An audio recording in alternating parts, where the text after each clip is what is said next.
So hello everybody, welcome back to part 3 in this tutorial series. Today we're going to be talking about skyboxes. Um, while this is one of the simplest things you can do to make your maps look nicer, it also can run into a few technical difficulties just because there's not the best free options available for skyboxes. And that's because unlike regular textures, they have to be an HDR file or a texture cube.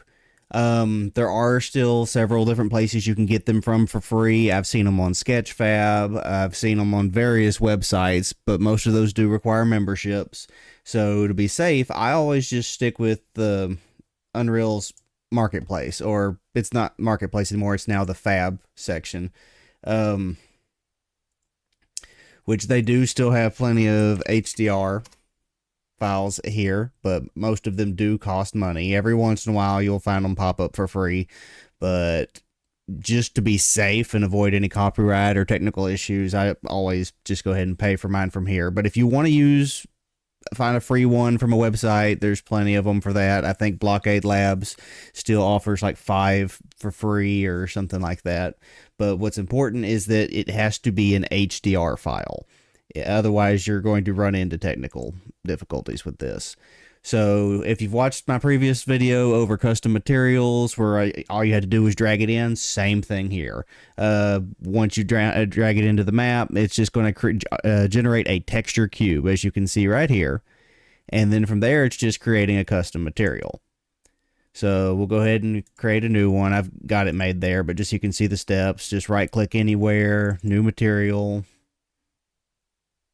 To apply that texture cube, you're going to need a texture sample. There it goes.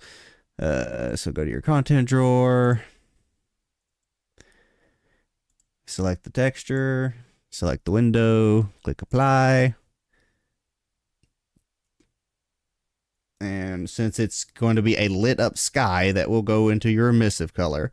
It's always going to pop up an error here, because the texture sample does automatically generate shadows and reflections and everything else. So you do have to include a reflection control on here.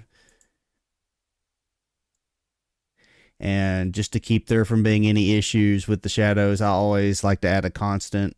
I mean, your error's gone, so it's not required. But just to be safe, I always throw it in there. Alright, so unlit, and that gets rid of the unnecessary highlights, so we can go ahead and save that. Now, you can apply it to any object you want. General practice for a skybox is to use a sphere, just so there's no strange angles. On death runs, I honestly tend to use a cube, and that's just because I never know when my mechanics are going to overlap. Because, like right here, even though you can't see it because there's a skybox panel in front of it, you've got a room hidden back there. But that's the benefits to skyboxes, or I'm sorry, HDR files, is they are 3D rendered based on the angle you're looking at them. So, unlike a regular texture, it's going to change depending on what angle you look at it, instead of just being a static picture, is the beauty of HDR, which is why they are 100% necessary for a skybox. But we'll go ahead and create a sphere here. So go to modeling, sphere, drag it in, and we'll just go ahead and hit accept. Go back to selection, make that bigger. And let's drag the material on. Uh-oh, where did it go? Well, that's because whenever you first create a material, it's automatically one-sided, and we need to go in and fix that real quick. So, easy enough, just two-sided. And save. And now it'll apply the texture to the inside as well as the outside.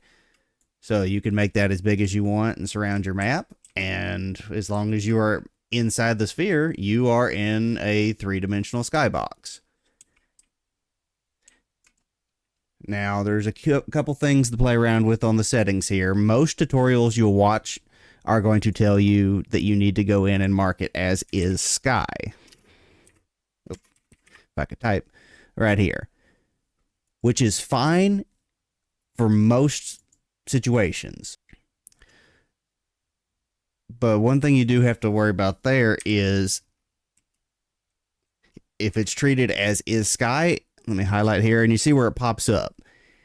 When is sky is true, the meshes will not receive yada yada yada. Height and volumetric fog effects will still be applied, which on a lot of maps, including death runs, is a bad thing, because that, like, if you're using it as a normal skybox, an open world environment, then that's a good thing, because it's going to generate fog, it's going to generate your fading effects as things are out of distance. But you don't want that if you're in an enclosed area. So I know most tutorials just automatically say do is sky, but it's going to depend on your needs. Don't just automatically mark that.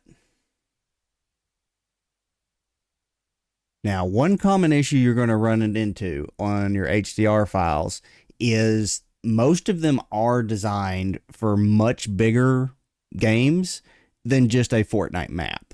And so they're going to, by default, have very high memory sizes. When you first load in, it's just going to have regular compression. Change this to the HDR compressed here.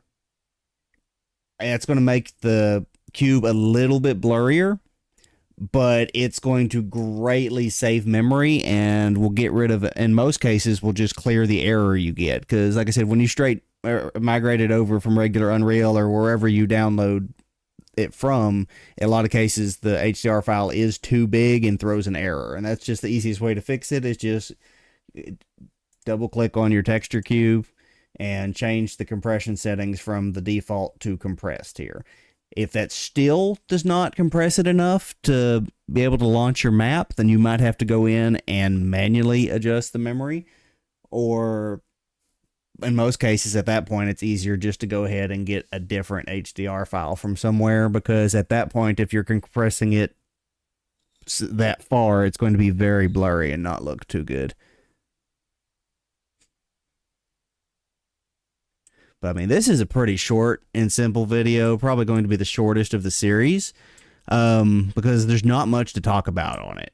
I mean, again, adding a 3D skybox is one of the simplest things you can do to make your map look nice, but it's pretty cut and dry. The hardest thing is finding a good HDR file that you don't have to pay for, rather than actually doing it. So they're probably going to be the shortest video I make on this whole thing.